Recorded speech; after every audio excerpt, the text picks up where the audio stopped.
ശക്തി ഉണ്ടാവും. അവൻ അവൻ്റെ സഹോദരന്മാർക്ക് എതിരായിരിക്കും. കേട്ടോ,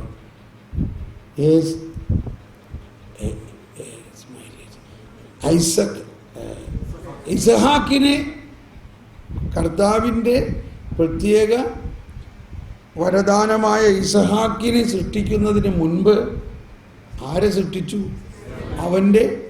അവൻ്റെ ഒപ്പോസിഷൻ, അവൻ്റെ എതിരാളിയെ സൃഷ്ടിച്ചു. മനസ്സിലായോ? ഇത് കർത്താവിൻ്റെ സ്ഥിരം പരിപാടിയാണ്. എവിടെ നോക്കിയോ, മൈനസ് പോയിന്റ് ആയിട്ടല്ല, അങ്ങനെയാണ് നമ്മളെ വളർത്തുന്നത്. മരുമോള് വരണേക്ക് മുമ്പ് അമ്മായി അമ്മേനെ ശരിക്ക് എങ്ങനെയാണ് ഈ മരുമോളിനോട് ഫൈറ്റ് ചെയ്യേണ്ടതെന്ന് പഠിപ്പിച്ചിട്ടുണ്ട്. അമ്മായി അമ്മ മനസ്സിൽ വെച്ചിരിക്കുകയാണ്, ഞാനൊരു മരുമോളായിട്ട് വന്നപ്പോൾ അനുഭവിച്ചതൊക്കെ ഇവളുടെ അടുത്തൊന്നും എടുത്തിട്ട് കാര്യമാണ് എന്ന പോലെ ഇസഹാക്ക് വരുന്നതിന് മുമ്പ് ഇസ്മായിലിനെ പറയാണ്, നീ അവന് എതിരായിരിക്കും. ഇതിൻ്റെ എല്ലാം ഉള്ളിൽ ഭയങ്കര അർത്ഥമുണ്ട്. അത് കഴിഞ്ഞ് അവസാനം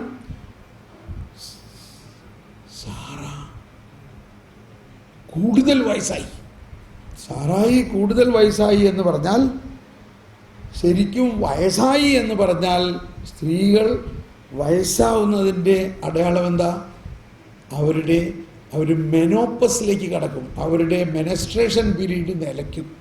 അത് കഴിഞ്ഞാൽ പിന്നെ കുഞ്ഞുണ്ടാവുമോ? അതായത് കുഞ്ഞുണ്ടാവുന്നത് എങ്ങനെയാണ്?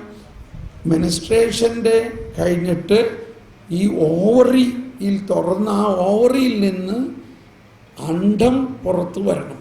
ആ അണ്ഡവും പുരുഷൻ്റെ ബീജവുമായിട്ട് ചേരുമ്പോഴാണ് കുഞ്ഞുണ്ടാകുന്നത്.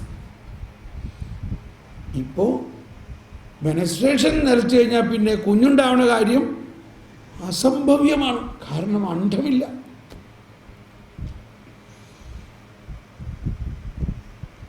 അങ്ങനെ ഒരവസ്ഥ വന്നതോടെ ഇനി കുഞ്ഞുണ്ടാവണ കാര്യമില്ല എന്ന് തീരുമാനത്തിൽ എത്താറായപ്പോൾ കർത്താവിൻ്റെ ദൂതന്മാർ ഇറങ്ങി വന്നിരിക്കണം. അന്ന് അബ്രാഹാമിനോട് പറഞ്ഞു, എവിടെ നിൻ്റെ ഭാര്യ സാറ? അവൾ പതുക്കനെ നിന്നിങ്ങനെ ചിരിക്കുകയാണ്. അടുത്ത വസന്തത്തിൽ ഞങ്ങളിതിലെ വരുമ്പോൾ അവൾക്കൊരു കുഞ്ഞുണ്ടായിരിക്കും. സാറയും ചിരിച്ചു. ഇപ്പം ആരൊക്കെ ചിരിച്ചു? അബ്രഹാം ചിരിച്ചു, സാറയും ചിരിച്ചു. അതുകൊണ്ടാണ് ആ കുഞ്ഞിൻ്റെ പേര് പുഞ്ചിരി എന്നാണ്. പുഞ്ചിരി എന്ന പേരുള്ള ഇസഹാക്കിൻ്റെ അർത്ഥം എന്താണ്? പുഞ്ചിരി. ആ പുഞ്ചിരി അതൊരു പ്രവചനമാണ് എന്നാണ് സഭാപിതാക്കന്മാർ പറയുന്നത്. അബ്രാഹം പുഞ്ചിരിച്ചു, സാറയും പുഞ്ചിരിച്ചത് ദൈവത്തിൻ്റെ ഇങ്ങനൊരു കാര്യം ഉണ്ടാവുമോ?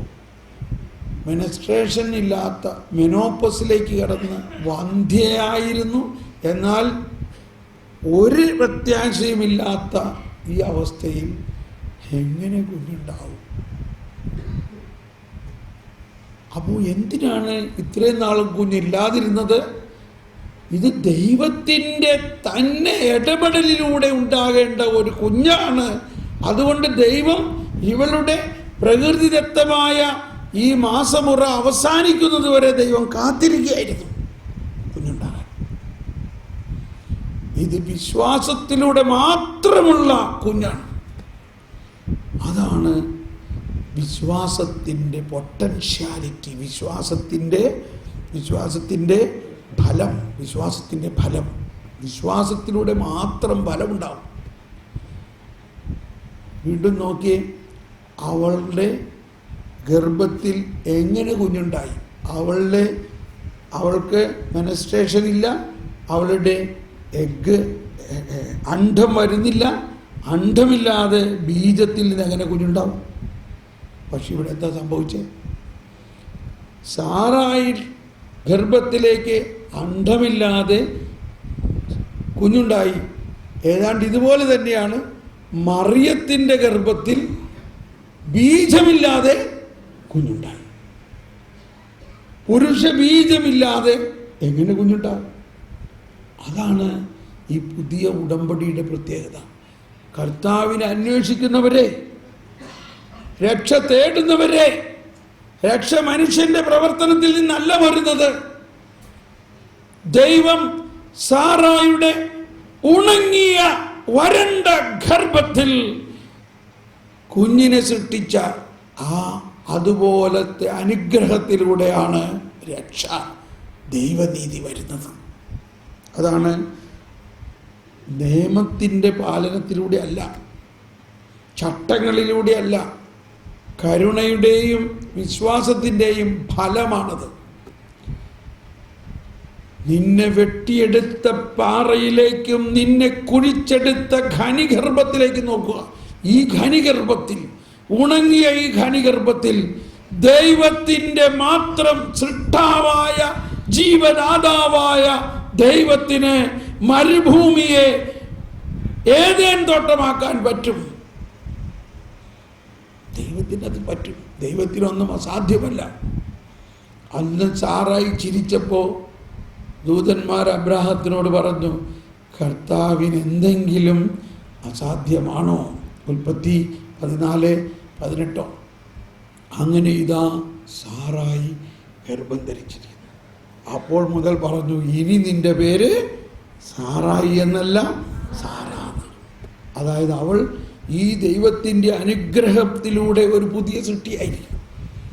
അവളിലുള്ള പഴയ വ്യക്തിത്വം പാടെ മാറി. ആ ഫലം തരാത്ത ആ വന്ധ്യതയിലേക്ക്, ദ സ്റ്റെറിലിറ്റി മാറി. അതാണ് പഴയ നിയമത്തിൽ ഒരുപാട് വന്ധ്യകളിൽ കർത്താവ് ഇടപെടുന്നത്. അതെല്ലാം വരാനിരിക്കുന്ന ഈ കരുണയുടെ പ്രവർത്തനത്തിൻ്റെ ഒരു വന്ധ്യ, വയസ്സായി മെൻസ്ട്രേഷൻ ഇല്ലാത്ത ഒരു വന്ധ്യക്ക് എന്തെങ്കിലും ഒരു പ്രത്യാശയുണ്ടോ? അത്രയ്ക്ക് പ്രത്യാശയില്ലാത്ത അവസ്ഥയിൽ ദൈവം അത്ഭുതം നടത്തി. അതാണ് മനുഷ്യന്റെ പ്രത്യാശയില്ലാത്ത അവസ്ഥയാണ് പാപാവസ്ഥ. അതിലേക്ക് ദൈവം അവൻ്റെ യാതൊരു കഴിവും കൂടാതെ ആദ്യം വിശ്വാസം നൽകി, ആ വിശ്വാസത്തിലൂടെ അവനെ അനുഗ്രഹിക്കുന്നു. ദൈവത്തിൻ്റെ മുൻകൈയെടുക്കലാണ് ഇതെല്ലാം. അബ്രാഹത്തിന് വിശ്വാസം ഉണ്ടായിരുന്നോ? അബ്രാഹം ക്രിസ്ത്യാനിയായിരുന്നോ? അബ്രാഹം യഹൂദനായിരുന്നോ? ഇനി ഇതാ മുന്നോട്ട് പോകുമ്പോൾ കുഞ്ഞ് ജനിച്ചു. കുഞ്ഞിനെ ഇവർ ഭയങ്കര സന്തോഷമായി. അങ്ങനെ ആ കുഞ്ഞ് വളർന്നു പറഞ്ഞപ്പോഴേക്കും ഇതാ സാറായിയുടെ കുഞ്ഞും ഹഗാറിൻ്റെ കുഞ്ഞും തമ്മിൽ പ്രശ്നമായി. ഇപ്പം ആർക്കാ അവകാശം കിട്ടുക? അവകാശം ആർക്ക് കിട്ടണം? അതാണ്, ഹഗാറിൻ്റെ കുഞ്ഞ് അടിമയുടെ കുഞ്ഞാണ്, സാറായിയുടെ കുഞ്ഞ് വാഗ്ദാനത്തിൻ്റെ കുഞ്ഞാണ്. ഇതാണ് ഈ രണ്ട് നീതിയും. ഹഗാറിലൂടെ കുഞ്ഞിലൂടെ വരുന്നത് അടിമത്തത്തിൻ്റെ നീതി. അതാണ് മോശയിലൂടെ വന്ന നിയമത്തിലൂടെയുള്ള നീതി. എന്നാൽ ഒരു നിയമത്തിലൂടെ അല്ലാതെ വിശ്വാസത്തിലൂടെ വന്ന നീതിയാണ് ഇസഹാക്കിലൂടെ വന്ന, സാറായിലൂടെ വന്ന നീതി. ഇതൊക്കെ എഴുതിയിട്ടുള്ളതാണ്. അപ്പോൾ ഹാഗാറിൻ്റെ ഗർഭവും സാറായിയുടെ ഗർഭവും, അതിൽ സാറായിയുടെ ഗർഭത്തിൻ്റെ വിശ്വാസത്തിൻ്റെ മക്കളാണ് നമ്മൾ. നിന്നെ വെട്ടിയെടുത്ത പാറയിലേക്കും നിന്നെ കുഴിച്ചെടുത്ത വിശ്വാസത്തിൽ നമ്മൾ ആരുടെ ഗർഭത്തിൽ നിന്നാണ് വന്നിരിക്കുന്നത്? സാറായുടെ ഗർഭത്തിൽ നിന്നാണ്. ഹാഗാറിൻ്റെ ഗർഭത്തിൽ നിന്ന് വന്ന് അവരെ എന്നിട്ട് എന്ത് ചെയ്തു? പുറത്താക്കി എന്ന് പറഞ്ഞാലും ഇതൊക്കെ മനസ്സിലാക്കണം. ദൈവത്തിൻ്റെ കരുണ അവിടെയുണ്ട്.